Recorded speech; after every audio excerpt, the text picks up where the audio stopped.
যেমন তেমন ভাবে দেখা করলে হয় না, কোলাকুলি করতে হয়। এটাই ধর্মের বিধান। আমরা কোলাকুলি করি, সবাইকে আপন করে নেই। আমরা দেশে শান্তি চাই, যাতে মানুষ নিজ মনে নিজের আগ্রহে দিন চলতে পারে, কারো ভয়ে কারো ভীত হয়ে, কোনো ভয়ে ভীত হয়ে তাকে চলতে না হয়। আজকে ঈদের দিন আমরা সবাই একত্র হতে পেরে অত্যন্ত আনন্দিত। আমার অবস্থা এমন, কারোর সঙ্গে দেখা করা আমার বড় কঠিন বিষয়। কাজে আজকে একসঙ্গে এতজনের সঙ্গে দেখা করার সৌভাগ্য পেয়ে আমি অত্যন্ত কৃতজ্ঞ। আমরা আজকে ঈদের মহা উৎসব আমরা পালন করছি। ঈদের বাণীটাই হলো নিজেদের মধ্যে সমঝোতা, অতীতকে পেছনে রেখে সামনের দিকে এগিয়ে যাওয়া। সমাজে এরকম যে একটা দিন আমরা স্থির করতে পেরেছি, আমাদের ধর্ম আমাদেরকে দিয়েছে, এটাই আমাদের জন্য একটা মস্ত বড় আশীর্বাদ। একটা দিন, এবং সেটা যেমন তেমন দিন না, যেমন তেমন ভাবে দেখা করলে হয় না, কোলাকুলি করতে হয়। এটাই ধর্মের বিধান। আমরা কোলাকুলি করি, সবাইকে আপন করে নেই। আজকের দিনটা আপন করে নেওয়ার দিন।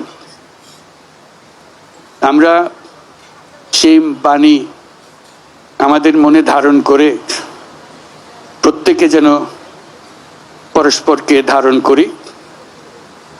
যত রকম দূরত্ব ছিল, সেই দূরত্ব থেকে আমরা সরে আসতে পারি।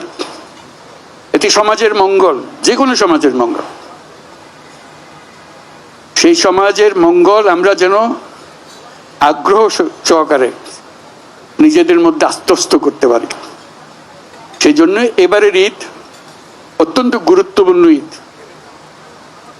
যাতে আমরা পরস্পরের কাছে আসি, পরস্পরের দূরত্ব থেকে আমরা সরে আসতে পারি, জাতিকে সমাজকে ঐক্যবদ্ধ করতে পারি। কারণ এই ঐক্যবদ্ধ হওয়াটা আমাদের জন্য, এই সমাজের জন্য বিশেষভাবে জরুরি। সেটা যেন আমরা অর্জন করতে পারি। আজকের এই মিলন মেলায় আমরা সেই বাণী আত্মস্থ করে সামনের পথে অগ্রসর হব। আমরা পরস্পরের প্রতি সহনশীল হব। শুধু সহনশীল নয়, তার চাইতে বেশি আমরা পরস্পরের সাথে বন্ধুত্বপূর্ণ সম্পর্ক স্থাপন করব। এর মাধ্যমেই সমাজে শান্তি আসে। বাংলাদেশে শান্তি অত্যন্ত জরুরি। সে কথাটা যেন আমরা মনে রাখি, প্রতিদিন মনে রাখি। আজকের দিনটা আমরা প্রতিদিন স্মরণ করি। আমরা দেশে শান্তি চাই, যাতে মানুষ নিজ মনে নিজের আগ্রহে দিন চলতে পারে, কারো ভয়ে কারো ভীত হয়ে, কোনো ভয়ে ভীত হয়ে তাকে চলতে না হয়। আমরা সবাই সবার মঙ্গল কামনা করি। জাতির জন্য শান্তি চাই এবং পৃথিবীর জন্য শান্তি চাই। আমরা সারা পৃথিবীর জন্য আমরা শান্তি চাই। Your Excellencies, I'm just emphasizing that this is a day for unifying the nation, unifying the people, so we can overcome all our distances, all our differences, and build up unity among us. And the nation needs that unity, particularly this time that we are passing through our history. It's very important. So I hope you will help us to build this unity and move forward. Bangladesh deserves more. Bangladesh has a future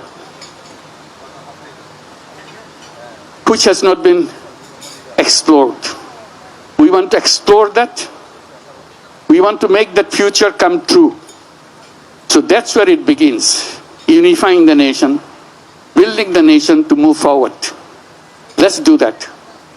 Thank you very much for your patience. Eid Mubarak again. Thank you.